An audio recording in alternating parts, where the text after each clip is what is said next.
What inspired me to make music my life is when I used to go to concerts at Keystone Corner in San Francisco, and you'd see some of the great jazz musicians like ROBESON, Roland Kirk, and McCoy Tyner, and it's something that I wanted to do. I didn't think about it as making a career out of it. I first felt passionate about the music. And when I heard the music, I dropped out of UC Berkeley, and I studied with this neighborhood teacher. And after a year and a half, I said, you know,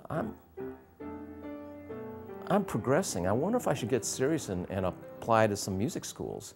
And I ended up going to Oberlin rather than my first choice, which was in New York.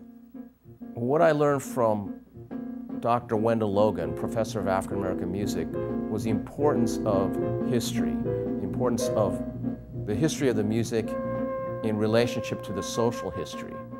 That the music of African Americans began from the auction blocks of slavery, and even before that from West Africa. And so by looking and honoring the African American music continuum, that inspired me to look at the history of Chinese America. I'm currently working on a composition called Angel Voices, Rhapsody from Angel Island Poetry. Give me a name for daybreak. My grandfather, who was a paper son, his family surname was actually Wu.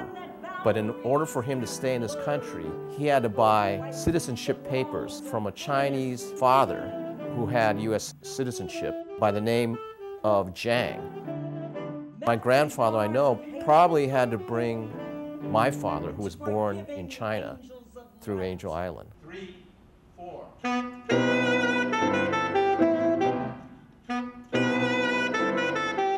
So I think I want to capture, the multi-dimensional human side of these immigrant stories.